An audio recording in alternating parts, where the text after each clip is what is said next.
าบ้านเลย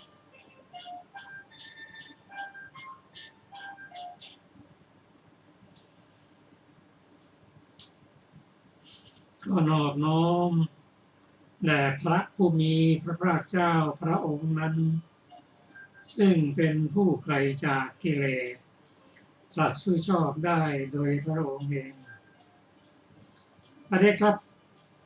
ท่านผู้ฟังที่เคารพท่านผู้ฟังกำลังรับฟังรายการพระไตรปิฎกลอยฟ้ามีเสนอท่านฟังทุกวันพุธตั้งแต่เวลา 18 นาฬิกาถึง 19 นาฬิกาดำเนินรายการโดยกระผมพันเอกธนัทเดชะมีอาจารย์สุรภาเดชะเป็นผู้ร่วมรายการวันนี้เราได้นำพระไตรปิฎกฉบับอรรถกถามัชฌิมนิกายเล่มที่ 20 มาศึกษากันในพระสูตรชื่อว่ามหาราหุโลวาทสูตรเป็นพระสูตร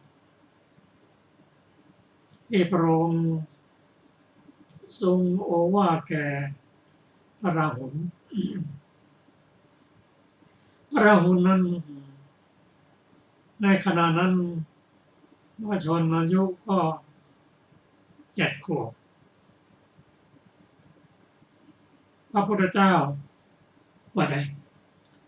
เขาเป็นพระแล้วค่ะ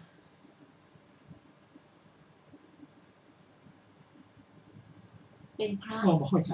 เป็นพระราหุลไม่ใช่สามเณร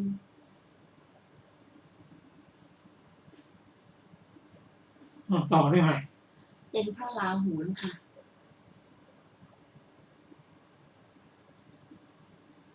มาต่อได้ไหมเป็นพระราหุลก็เนี่ยไม่ใช่สามเณรค่ะเป็นพระราหุล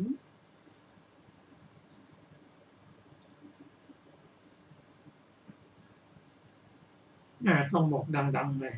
ผู้ฟังไม่ได้รู้เรื่องตัวเป็นพระราหุลไม่ใช่สามเณร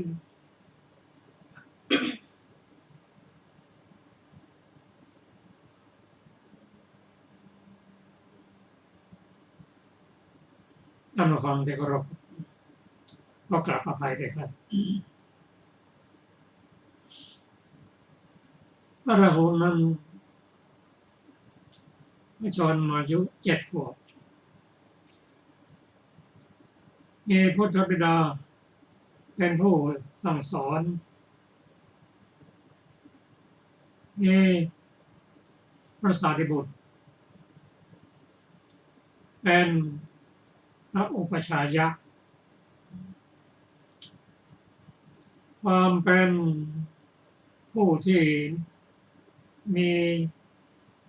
ชาตินี้เป็นชาติสุดท้ายเป็นผู้มีปัญญาเกิดอุบัติเหตุเราได้ฟังธรรมนี้ถือว่าเป็นธรรมที่สุขุมลุ่มลึกอย่างยิ่งเพราะผู้มีปัญญาสูงสุดในโลกกับท่านพระสารีบุตรผู้เป็นธรรมเสนาพระธรรมนี้จึงไม่เป็นที่สงสัยว่าสุขุมลุ่มลึกอย่างยิ่งเราจะเห็นการตัดแสดงพระธรรมให้แก่พระราหุลนั้นเป็นไปตามลำดับจริงๆมันมีกระโดดข้ามขั้นเริ่มตั้งแต่จุลราหุโลทสูตรทรงแสดงเรื่องศีลโดยเฉพาะสัมมาวาจาทรงเน้นเรื่องวาจาอย่างยิ่งจากนั้นก็ทรงแสดงเรื่องของกรรมเป็นการ ให้ความรู้เป็นไปตามลำดับ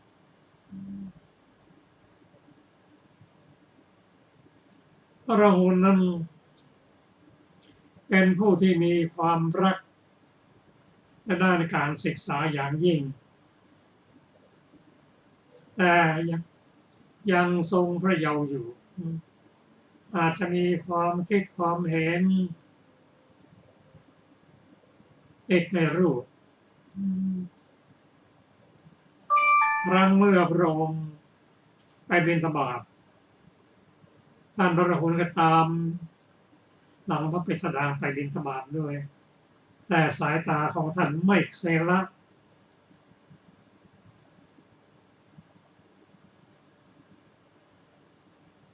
พระรูปของพระองค์เลยสังเกตดูคิดในใจกว้างไกลแต่ใครเราจะรู้ว่า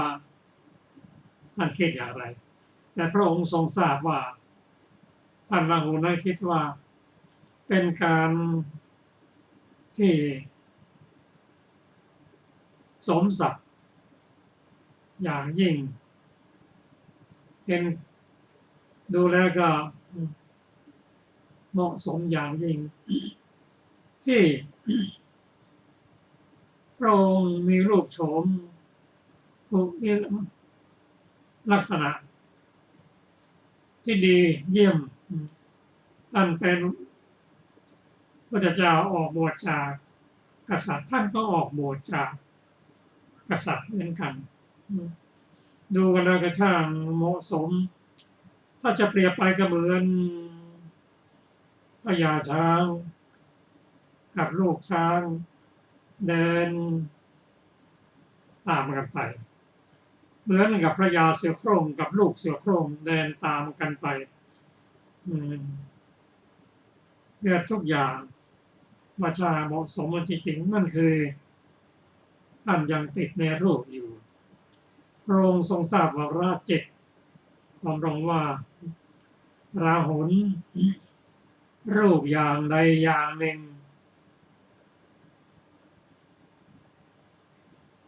ทั้งเป็นภายในและภายนอกทั้งอยู่ใกล้และอยู่ไกล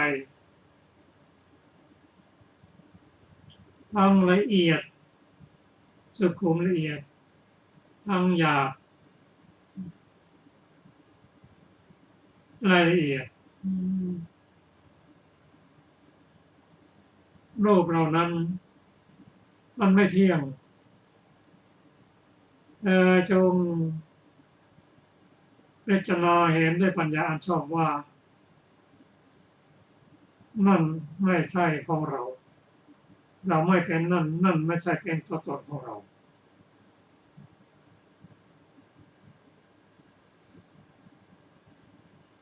ก็พระราหุล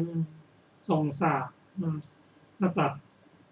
ถามว่าเฉพาะรูปเท่านั้นหรือพระเจ้าค่ะพระองค์ตรัสว่าทั้งเวทนาสัญญาสังขารและวิญญาณด้วย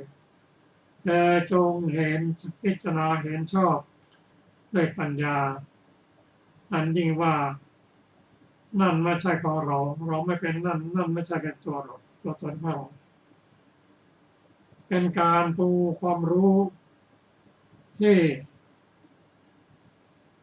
พอจะเข้าใจแต่ว่ายากที่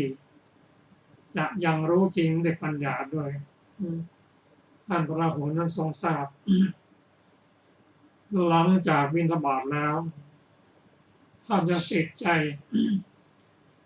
มุ่งไปสู่โคนไม้ต้นหนึ่งพิจารณาถามตนเองว่าใครหนอซึ่งพระพุทธเจ้าทรงบอกว่าเมื่อก่อนไปบิณฑบาตท่านก็เรียกว่าพระผู้มีพระเจ้ามีพระมหากรุณาธิคุณทรงบอกว่าท่านก็มาทำจิตให้เป็นสมาธินั่งกายตรงดำรงสติเฉพาะหน้าขณะนั้นพระสารีบุตรผ่านมา ก็จะแนะนำท่านว่าท่านราหุลจงพิจารณาอานาปานสติเถิดเพราะพิจารณาให้มากแล้วกระทำให้มากแล้วจะได้ผลใหญ่ได้อานิสงส์ใหญ่พอถึงเวลาเย็นท่านก็ไปเฝ้าพระพุทธเจ้าพระองค์ได้ตรัสโอวาทว่า ได้ทูลถามพระพุทธเจ้าก่อนว่าพระพุทธเจ้าข้าอานาปานสติจะเดินอย่างไรจึงจะได้ประโยชน์มากอานิสงส์มากซึ่งพระพุทธเจ้ายังไม่ได้ตรัสตอบทันทีท่านแสดงโอวาทถึงธาตุห้าก่อนธาตุห้าคืออะไรคือเตโชธาตุอาโปธาตุเตโชธาตุวาโยธาตุและอากาศธาตุ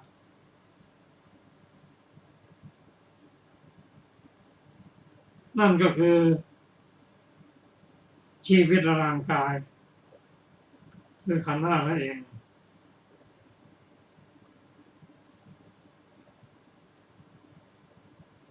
ว่าแต่โชธาตุนั้นทางภายนอกก็มีภายในก็มีลักษณะแข็งแข็งสัมผัสได้มีอยู่ในตนอันกรรมและทิฏฐิเข้าไปยึดไว้อันได้แก่อะไรบ้างผมขนเล็บฟันหนังเนื้อเอ็นกระดูกเยื่อในกระดูก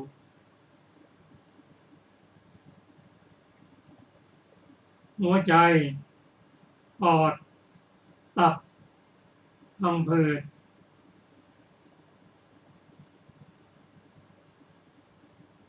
ไส้เล็กไส้ใหญ่อาหารใหม่อาหารเก่าและเยื่อมาสมองรวมเป็น20ด้วยกันทั้งหมดนี้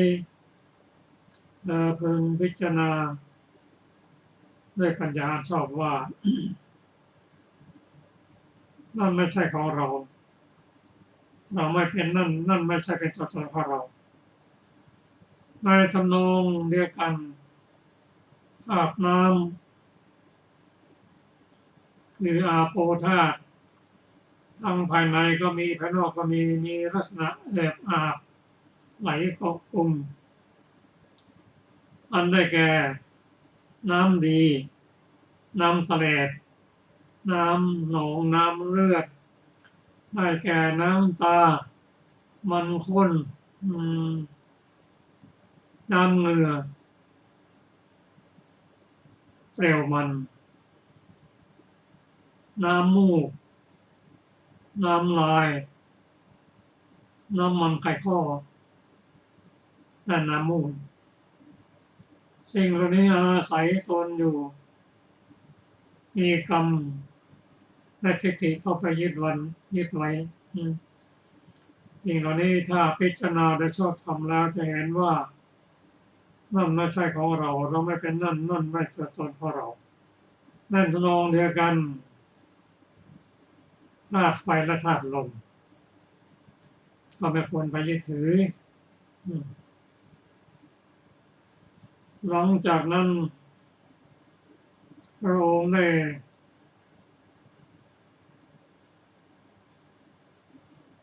ตรัสสอนเองว่า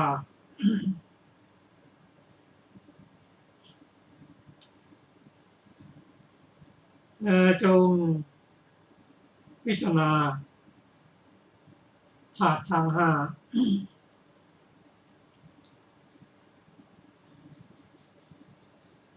ทำจิตให้เหมือนกับธาตุดินธาตุน้ำธาตุไฟธาตุลม ทำจิตเหมือนกับธาตุดินนั้นก็เป็นผู้ที่มีใจหนักแน่นเหมือนแผ่นดินเพราะแผ่นดินนั้นใครจะทำอะไรให้จะขุดจะเทของสกปรกลงไปแผ่นดินไม่เคยโกรธไม่เคยระอาไม่เคยอึดอัดเลยเททงทำจิตเหมือนกับแผ่นดินทำจิตเหมือนกับธาตุน้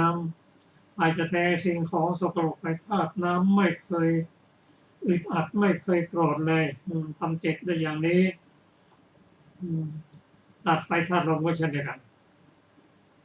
ท่านพระอรหันต์ท่านเป็นผู้มีปัญญาท่านตรึกคิดถึงอย่างนี้แล้วการปฏิบัติอย่างนี้เป็นการลดกิเลสโดยเฉพาะความโกรธความยินดีพอใจลดกิเลสไปตามลำดับและนอกจากนั้นให้พิจารณาธาตุทั้งหกพิจารณาธรรมทั้งหกอันได้แก่เมตตากรุณามุทิตาอุเบกขาอสุภะและให้พิจารณาถึงความไม่เที่ยงทั้งหมดนี้เป็นวิธีการสอนให้ลดกิเลสตัดกิเลสไปตามลำดับ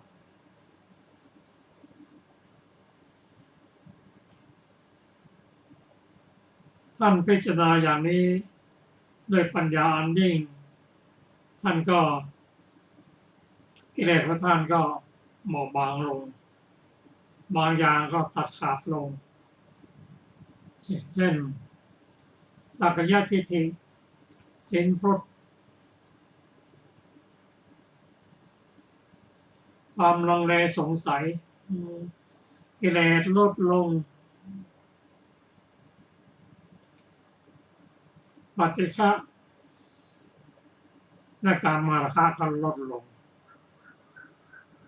กิเลสของท่านถูกขัดเกลาอยู่ตลอดเวลาและสุดท้ายก็มาถึงสิ่งที่ท่านสงสัยว่าอานาปานสติสิ่งบุคคลผู้ใดทำแล้วปฏิบัติแล้วมีอานิสงส์มากมายมีประโยชน์มากมายไปตามลำดับการพิจารณาลมหายใจนี้เป็นช่วงสุดท้ายของสังโยชน์เบื้องสูงพอท่านฟังท่านจบแล้วก็ท่านยินดีมีความ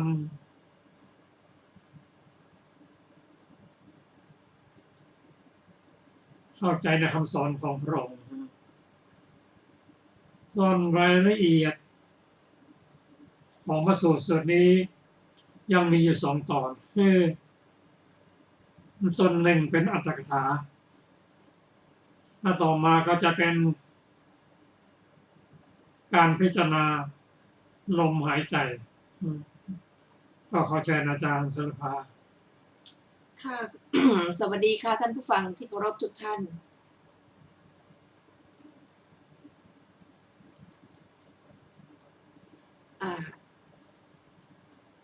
ขอทบทวนนะคะอานาปานสติภาวนานะคะดูก่อนราหุลเธอจงเจริญอานาปานสติภาวนาเถิดเพราะอานาปานสติที่บุคคลเจริญแล้วทำให้มากแล้วย่อมมีผลมีอานิสงส์ใหญ่ก็อานาปานสติอันบุคคลเจริญอย่างไรทำให้มากอย่างไรจึงมีผลมากมีอานิสงส์ใหญ่ดูก่อนราหุลภิกษุในธรรมวินัยนี้อยู่ในป่าก็ดีอยู่ที่โคนไม้ก็ดีอยู่ในเรือนว่างก็ดีนั่งคูบัลลังก์ตั้งกายตรงดำรงสติไว้เฉพาะหน้าเธอมีสติหายใจออกมีสติหายใจเข้าเมื่อหายใจออกยาวก็รู้ชัดว่า หายใจออกยาวมีสติหายใจออกมีสติหายใจเข้าเมื่อหายใจออกยาวก็รู้ชัดว่าหายใจออกยาวเมื่อหายใจเข้ายาวก็รู้ชัดว่าหายใจเข้ายาวเมื่อหายใจออกสั้นก็รู้ชัดว่าหายใจออกสั้นเมื่อหายใจเข้าสั้นก็รู้ชัดว่าหายใจเข้าสั้นย่อมสำเนียกว่าจักกำหนดรู้กองลมทั้งปวงหายใจออกย่อมสำเนียกว่าจักกำหนดรู้กองลมทั้งปวงหายใจเข้าย่อมสำเนียกว่าจักระงับกายสังขารหายใจออกย่อมสำเนียกว่าจักระงับกายสังขารหายใจเข้าย่อมสำเนียกว่าจักกำหนดรู้ปีติหายใจออกย่อมสำเนียกว่าจักกำหนดรู้ปีติหายใจเข้าย่อมสำเนียกว่าจักกำหนดรู้สุขหายใจออกย่อมสำเนียกว่าจักกำหนดรู้สุขหายใจเข้าย่อมสำเนียกว่าจักกำหนดรู้จิตตสังขารหายใจออกย่อมสำเนียกว่าจักกำหนดรู้จิตตสังขารหายใจเข้าย่อมสำเนียกว่าจักระงับจิตตสังขารหายใจออกย่อมสำเนียกว่าจักระงับจิตตสังขารหายใจเข้าย่อมสำเนียกว่าจักกำหนดรู้จิตหายใจออกย่อมสำเนียกว่าจักกำหนดรู้จิตหายใจเข้าย่อมสำเนียกว่าจักทำจิตให้ร่าเริงหายใจออกย่อมสำเนียกว่าจักทำจิตให้ร่าเริงหายใจเข้าย่อมสำเนียกว่าจักดำรงจิตมั่นหายใจออกย่อมสำเนียกว่าจักดำรงจิตมั่นหายใจเข้าย่อมสำเนียกว่าจักเปลื้องจิตหายใจออกย่อมสำเนียกว่าจักเปลื้องจิตหายใจเข้าย่อมสำเนียกว่าจักพิจารณาโดยเป็นของไม่เที่ยงหายใจออกย่อมสำเนียกว่าจักพิจารณาโดยเป็นของไม่เที่ยงหายใจเข้าย่อมสำเนียกว่าจักพิจารณาธรรมอันปราศจากราคะหายใจออกย่อมสำเนียกว่าจักพิจารณาธรรมอันปราศจากราคะหายใจเข้าย่อมสำเนียกว่าจักพิจารณาธรรมเป็นที่ดับสนิทหายใจออกย่อมสำเนียกว่าจักพิจารณาธรรมเป็นที่ดับสนิทหายใจเข้าย่อมสำเนียกว่าจักพิจารณาธรรมเป็นที่สละคืนหายใจออกย่อมสำเนียกว่าจักพิจารณาธรรมเป็นที่สละคืนหายใจเข้าดูก่อนราหุลอานาปานสติที่บุคคลเจริญแล้วอย่างนี้ทำให้มากแล้วอย่างนี้ย่อมมีผลใหญ่มีอานิสงส์ใหญ่ดูก่อนราหุลเมื่ออานาปานสติอันบุคคลเจริญแล้วอย่างนี้ทำให้มากแล้วอย่างนี้ลมอัสสาสะปัสสาสะอันมีในภายหลังอันบุคคลผู้เจริญอานาปานสติทราบชัดแล้วย่อมดับไปจะเป็นอันบุคคลผู้เจริญอานาปานสติไม่ทราบชัดแล้วดับไปหาไม่ได้ดังนี้พระผู้มีพระภาคเจ้าได้ตรัสพระสูตรนี้แล้วท่านพระราหุลมีใจยินดี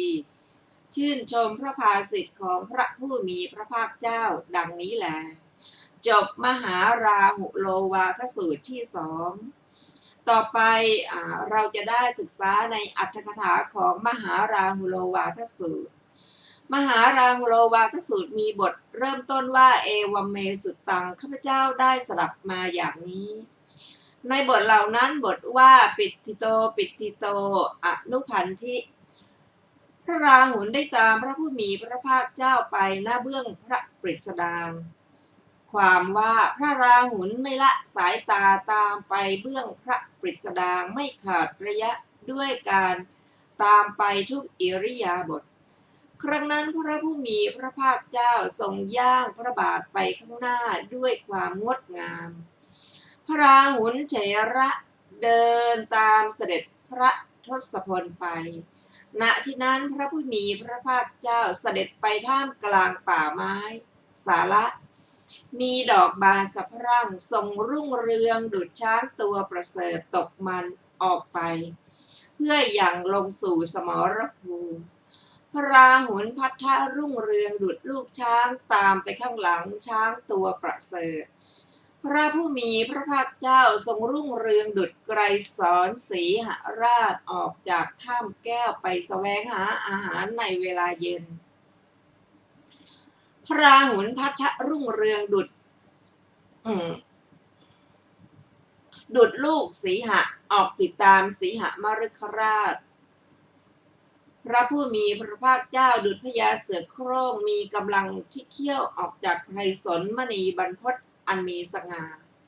พระราหุลพัทธดุจลูกพญาเสือโคร่งติดตามพญาเสือโคร่งพระผู้มีพระภาคเจ้าดุจพญาครุฑออกจากสระสิมพรีพระราหุลพัทธดุจลูกพญาครุฑตามไปข้างหลังพญาครุฑพระผู้มีพระภาคเจ้าดุจพญาหงส์ทองบินร่อนไปบนท้องฟ้าจากภูเขาจิตรกูฏพระราหุลพัทธดุจลูกหงส์บินร่อนตามพญาหงส์พระผู้มีพระภาคเจ้าดุจมหานาวาทองเคลื่อนลงสู่สระใหญ่พระราหุลพัทธดุจเรือลำเล็กผูกติดข้างหลังแล่นตามเรือทองพระผู้มีพระภาคเจ้าดุจพระเจ้าจักรพรรดิเสด็จไปบนท้องฟ้าด้วยอานุภาพจากแก้วพระราหุลพัทธดุจปรินายกแก้วติดตามพระเจ้าจักรพรรดิพระผู้มีพระภาคเจ้าดุจดวงดาวลอยบนท้องฟ้าซึ่งปราศจากฝนพระราหุลพัทธดุจดาวประกายพฤกษ์บริสุทธิ์ลอยไปตามดาวอธิบดีแม้พระผู้มีพระภาคเจ้าแม้พระราหุลพัทธก็ทรงอุบัติในราชวงศ์โอกกากราชสืบเธอเชื้อพระวงศ์นะคะจากพระเจ้ามหาสมุทรแม้พระผู้มีพระภาคเจ้าแม้พระอรหันต์พัทธก็ทรงอุบัติในตระกูลกษัตริย์มีพระชาติบริสุทธิ์เช่นกับน้ำนมที่ใส่ไว้ในสังแม้พระผู้มีพระภาคเจ้าแม้พระราหุลพัทธก็ทรงสละราชสมบัติออกทรงผนวดพระสรีระของพระผู้มีพระภาคเจ้าประดับด้วยมหาปุริสลักษณะ32ประการ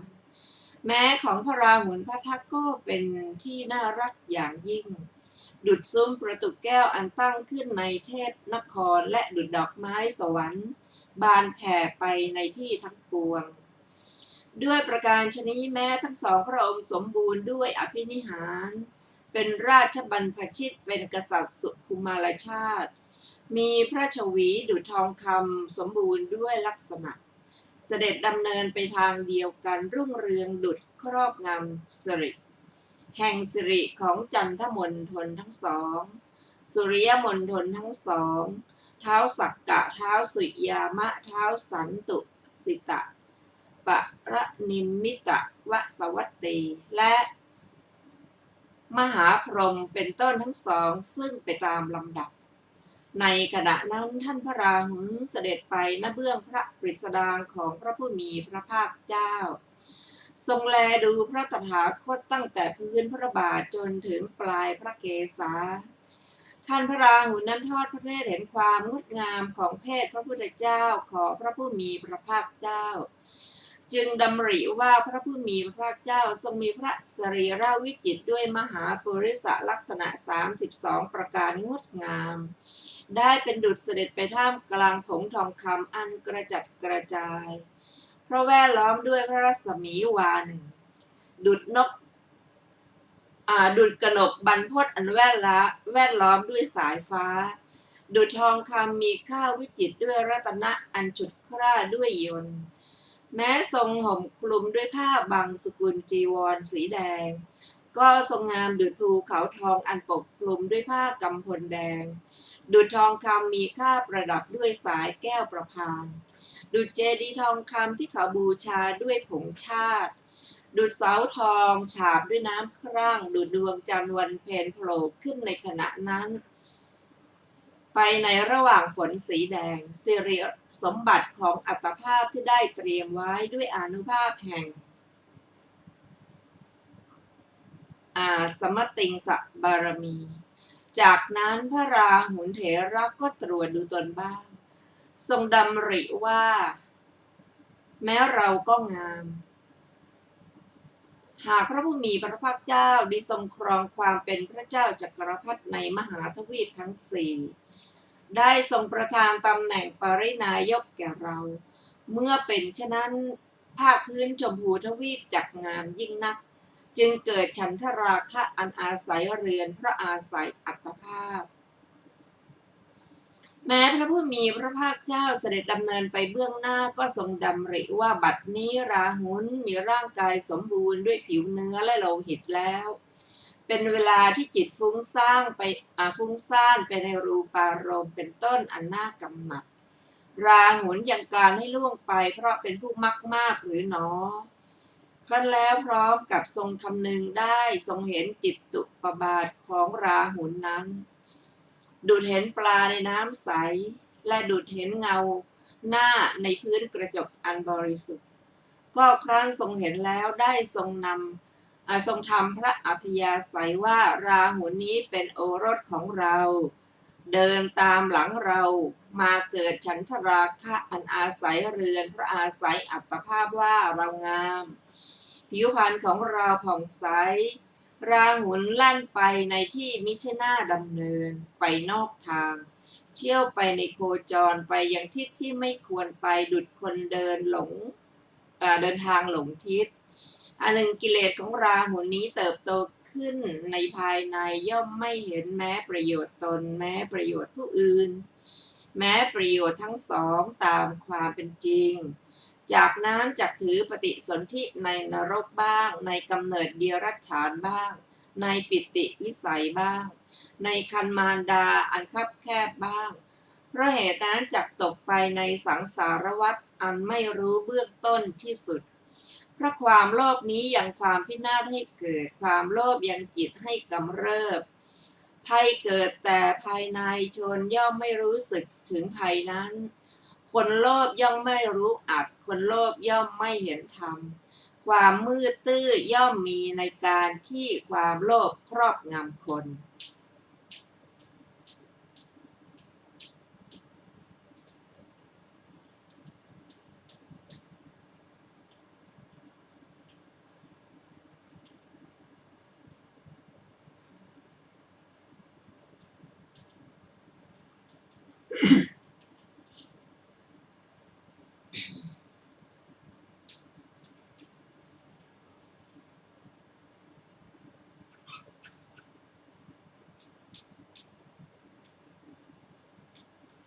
โอเคนะคะ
ค่ะเราไม่ควรเพิกเฉยราหุลนี้เหมือนอย่างเรือลำใหญ่เต็มไปด้วยรัตนะมากมายบรรจุน้ำไปในระหว่างกระดานแตกนายเรือไม่ควรเพิกเฉยแม้เพียงครู่เดียวฉะนั้นเราจักข่มราหุลนั้นตราบเท่าที่กิเลสนี้ยังไม่ทำให้ศีลรัตนะเป็นต้นในภายในของราหุลนั้นพินาศไปเสียก่อน ในฐานะเห็นป่านี้เป็นธรรมดาของพระพุทธเจ้าทั้งหลายย่อมทรงเหลียวดูดุจพญาช้างเพราะฉะนั้นพระผู้มีพระภาคเจ้าจึงทรงประทับยืนหมุนพระวรกายทั้งสิ้นดุจปฏิมาทองหมุนกลับตรัสเรียกพระราหุลพัทธะพระอานนท์เถระหมายถึงพระราหุลพัทธะนั้นจึงกล่าวคำมีอาที่ว่าอะทโคภควาอะวะโลเกตวาครั้งนั้นแลพระผู้มีพระภาคเจ้าทรงผินพระพักตร์ดังนี้ในบทเหล่านั้นบทมีอาที่ว่ายังกินจิรูปังรูปอย่างใดอย่างหนึ่งพิสดารแล้วในขันธนิเทศในวิสุทธิมรรคโดยอาการทั้งปวงบทมีอาที่ว่าในตังมะมะนั่นไม่ใช่ของเราท่านกล่าวไว้แล้วในมหาหัตถิปะโทปะมะสูตรเพราะเหตุไรพระราหุลจึงทูลถามว่ารูปะเมวะนุโขภักวาข้าแต่พระผู้มีพระภาคเจ้ารูปเท่านั้นหรือพระเจ้าข้าในว่าพระราหุลนั้นเกิดในยากขึ้นเพราะสดับว่ารูปทั้งปวงนั่นไม่ใช่ของเราเราไม่เป็นนั่นไม่ใช่ตัวตนของเราพระผู้มีพระภาคเจ้าตรัสว่าเธอพึงเห็นรูปทั้งปวงอย่างนี้ด้วยวิปัสสนาปัญญาในเวทนาเป็นต้นจะพึงปฏิบัติอย่างไรหนอเพราะฉะนั้นพระราหุลตั้งอยู่ในนัยยะนั้นจึงทูลถามจริงอยู่ท่านพระราหุลนี้เป็นผู้ฉลาดในนัยยะเมื่อพระผู้มีพระภาคเจ้าตรัสว่าสิ่งนี้ไม่ควรทำย่อมแทงตลอดแม้ตั้งร้อยนัยยะพันนัยยะว่าสิ่งนี้ควรทำสิ่งนี้ไม่ควรทำแม้เมื่อพระผู้มีพระภาคเจ้าตรัสว่าสิ่งนี้ควรทำก็มีนัยยะนี้เหมือนกัน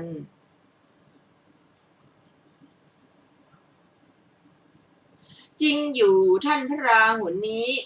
เป็นผู้ใคร่ต่อการศึกษาเกลี่ยทรายประมาณบาทหนึ่งในบริเวณพระคันธกุฎีแต่เช้าตรู่โดยคิดว่าวันนี้เราจะได้รับโอวาทประมาณเท่านี้ได้การตักเตือนประมาณเท่านี้จากสำนักของพระสัมมาสัมพุทธเจ้าจากสำนักของพระอุปัชฌาย์แม้พระสัมมาสัมพุทธเจ้าเมื่อจะทรงตั้งพระราหุลไว้ในเอตทัคคะจึงทรงตั้งให้เป็นผู้เลิศในการศึกษาว่าดูก่อนภิกษุทั้งหลายบรรดาภิกษุสาวกของเราผู้ใคร่ต่อการศึกษาราหุลเป็นผู้เลิศของภิกษุเหล่านั้นแม้ท่านพระราหุลนั้นก็ได้บรรลือสีหนาฏในท่ามกลางภิกษุสงฆ์อย่างนั้นเหมือนกันว่าพระธรรมราชาผู้เป็นพระราชนกของเราทรงตั้งเราไว้ในเอตทัคคะเฉพาะหน้าภิกษุสงฆ์เพื่อความรู้ยิ่งสิ่งทั้งปวงนี้พระธรรมราชาทรงยกย่องเราว่าเป็นผู้เลิศของภิกษุทั้งหลายผู้ใคร่การศึกษาและของภิกษุทั้งหลายผู้บวชด้วยศรัทธาพระธรรมราชาผู้ประเสริฐผู้เป็นพระสหายเป็นพระชนกของเราและพระสารีบุตรผู้รักษาธรรมผู้มีความอิ่มใจเป็นพระอุปัชฌาย์ของเราทั้งหมดเป็นคำสอนของพระชินเจ้าลำดับนั้นเพราะไม่พึงเห็นแต่รูปอย่างเดียวเท่านั้นแม้เวทนาเป็นต้นก็พึงเห็นอย่างนั้น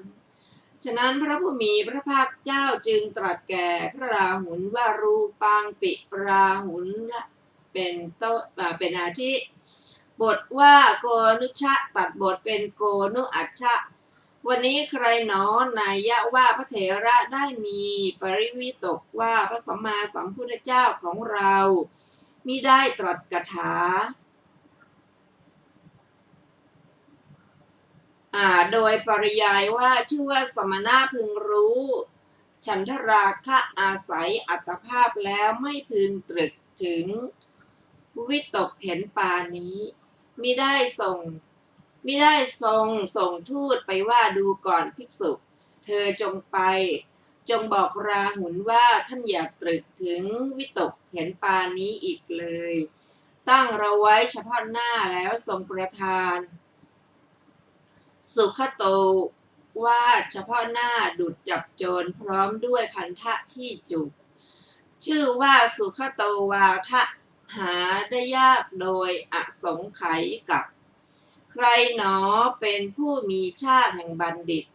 วินยูชนได้รับโอวาทเฉพาะพระพักตร์พระพุทธเจ้าเห็นป่านนี้แล้ว วันนี้จะเข้าไปยังบ้านเพื่อบิณฑบาตลำดับนั้นท่านพระราหุลสละอาหารกิจ และกลับจากที่อันผู้อยู่ณที่นั่ง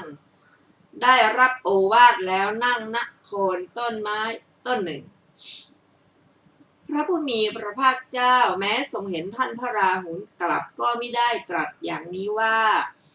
ดูก่อนราหุลเป็นเวลาพิขาจารของเราเธออย่ากลับเลยเพราะเหตุไรในว่าพระผู้มีพระภาคเจ้าพระองค์นั้นได้มีพระดำริว่า วันนี้ราหุลพึงบริโภคอมตะโภชนะคือกายคตาสติก่อนบทว่าอัฏฐสาโขอายสมาสารีบุตโตท่านพระสารีบุตร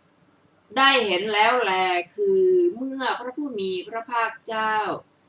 เสด็จไปแล้วท่านพระสารีบุตรไปภายหลังได้เห็นแล้วได้ยินว่าเมื่อท่านพระสารีบุตรอยู่รูปเดียวก็มีวัดอย่างหนึ่งเมื่ออยู่กับพระผู้มีพระภาคเจ้าก็มีวัดอย่างหนึ่ง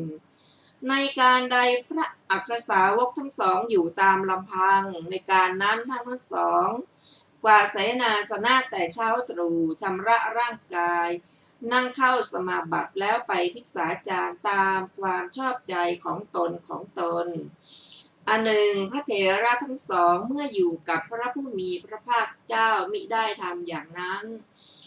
ในการนั้นพระผู้มีพระภาคเจ้าแวดล้อมด้วยภิกษุสงฆ์เสด็จไปภิกษาจารก่อนเมื่อพระผู้มีพระภาคเจ้าเสด็จไปแล้วพระเถระออกจากเสนาสนะของตนดำริว่าในที่ภิกษุอยู่กันมากภิกษุทั้งหมด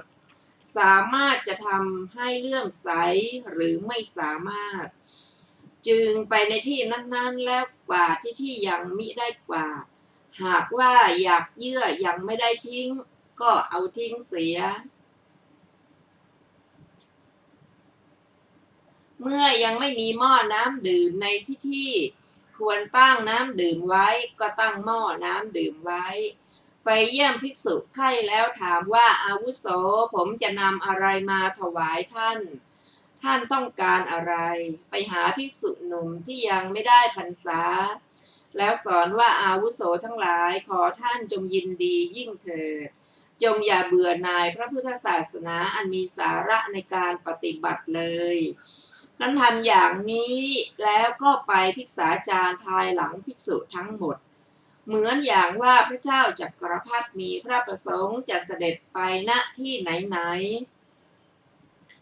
ทรงแวดล้อมด้วยเสนาเสด็จไปก่อนปรินายกแก้วจัดกองทัพออกไปภายหลังฉันใดพระผู้มีพระภาคเจ้าผู้เป็นจักรพรรดิแห่งพระสัทธรรมก็ฉะนั้นทรงแวดล้อมด้วยภิกษุสงฆ์เสด็จออกไปก่อนพระธรรมเสนาบดีผู้เป็นปรินายกแก้วของพระผู้มีพระภาคเจ้าพระองค์นั้นทำกิจนี้เสร็จแล้วจึงออกไปภายหลังภิกษุทั้งหมดพระเถระนั้นออกไปอย่างนี้แล้วในวันนั้นได้เห็นพระราหุลพัทธะนั่งณโคนต้นไม้ต้นหนึ่งด้วยเหตุนั้นท่านจึงกล่าวว่าปัจฉาขัดฉันโตอัฏฐสะท่านพระสารีบุตรไปภายหลังได้เห็นแล้วเมื่อเป็นเช่นนั้นเพราะเหตุไรท่านพระสารีบุตรจึงชักชวนในอานาปานสติเล่าเพราะสมควรแก่การนั่งได้ยินว่าพระเถระไม่ได้นึกถึงว่าพระผู้มีพระภาคเจ้าตรัสรูปกรรมฐานแก่พระราหุลนั้นแล้วคิดว่ากรรมฐานนี้สมควรแก่การนั่งนี้ของพระราหุลนั้น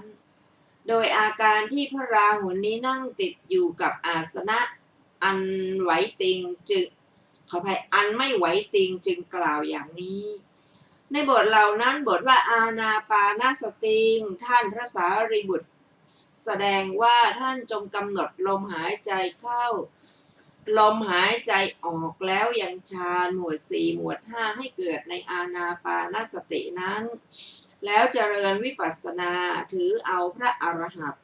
บทว่ามหัพพลาโหติมีผลมากอย่างไรภิกษุในศาสนานี้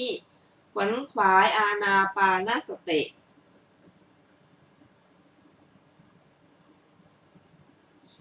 นั่งเหนืออาสนะหนึ่งยังอาสวะทั้งหลายให้สิ้นไปแล้วบรรลุพระอรหันต์เมื่อไม่สามารถอย่างนั้นก็เป็นสมะสีคือสิ้นชีวิตพร้อมทั้งสิ้นกิเลสในเวลาตายเมื่อไม่สามารถอย่างนั้นก็บังเกิดในเทวโลกครั้นฟังธรรมของเทพบุตรผู้เป็นธรรมกถึกแล้วได้บรรลุพระอรหันต์พลาดไปจากนั้นเมื่อยังไม่เกิดพุทธุปบาทการย่อมทำให้แจ้งปัจเจกโพธิเมื่อยังไม่ทำให้แจ้งปัจเจกโพธินั้นย่อมเป็นขิปปาปิญญาคือรู้ได้เร็วเฉพาะพระพักพระพุทธเจ้าทั้งหลายดุจพระพาหิยะเถระเป็นต้นฉะนั้นย่อมมีผลมากด้วยประการชนี้บทว่ามหานิสังสาเป็นไวยพจน์ของบทว่ามหัพพลาแม้ข้อนี้พระผู้มีพระภาคเจ้าก็ตรัสไว้ว่าอานาปานสติยัสสะปริปุณาสุภาวิตาอนุปุพพะปริจิตายถาพุทเทนะเทสิตาโสมังโลกังปกาเสติอัพพามุตโตวะจันทิมาผู้ใดเจริญอานาปานสติให้บริบูรณ์สะสมไว้โดยลำดับเหมือนอย่างที่พระพุทธเจ้าทรงแสดงไว้ผู้นั้นย่อมทำโลกให้สว่างไสวดุจพระจันทร์พ้นจากเมฆหมอกฉะนั้นพระเถระเมื่อเห็นความที่อานาปานสติมีผลมากอย่างนี้จึงได้ชักชวนสัทธิวิหาริกในอานาปานสตินั้นด้วยประการชนี้พระผู้มีพระภาคเจ้าทรงบอกรูปกรรมฐานพระเถระบอกอานาปานสติเพราะเหตุนั้นแม้ทั้งสองท่านบอกกรรมฐานแล้วก็ไปพระราหุลพัทธะเป็นผู้ถูกทิ้งไว้ในวิหารนั่นแหละพระผู้มีพระภาคเจ้าแม้ทรงรู้ว่าพระราหุลพัทธะถูกทิ้งไว้ไม่ทรงขับขาทะนียโภชนียะด้วยพระองค์เองแล้วก็ไม่ได้เสด็จไปไม่ได้ทรงส่งในมือของพระอานนท์เถระไม่ได้ทรงให้สัญญาแก่พระเจ้าปเทเสนที่โกศลมหาราชและอนาถบิณฑิกเศรษฐีเป็นต้น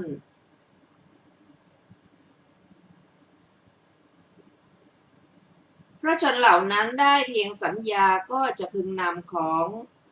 ใส่หาบมาแม้พระสารีบุตรเถระก็ไม่ได้ทำอะไรอย่างเดียวกับพระผู้มีพระภาคเจ้าฉะนั้นพระราหุลเถระอดอาหารขาดพัดแต่ท่านพระราหุลนั้นมีจิตก็มิได้เกิดขึ้นว่าพระผู้มีพระภาคเจ้าแม้ทรงทราบว่าเราออกจากวิหารทรงรับบิณฑบาตที่พระองค์ได้แล้วด้วยพระองค์เองก็มิได้เสด็จมามิได้ทรงส่งไปในมือของผู้อื่นมิได้ทรงให้สัญญาแก่มนุษย์ทั้งหลายแม้พระอุปัชฌาย์ของเราก็รู้ว่าเราถูกทิ้งไว้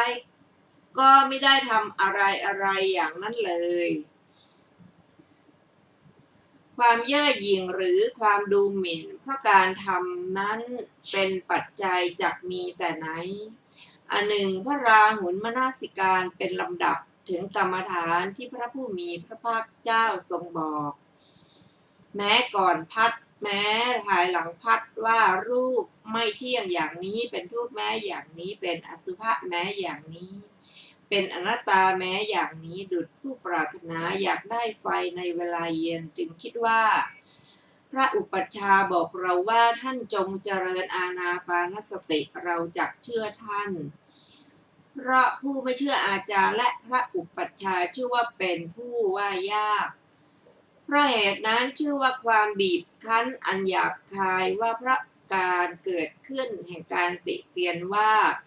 พระราหุลเป็นผู้ว่ายากไม่กระทำตามคำของอุปัชฌาย์นี้ย่อมไม่มี พระราหุลประสงค์จะทูลถามถึงวิธีของภาวนาจึงได้ไปเฝ้าพระผู้มีพระภาคเจ้าเพื่อ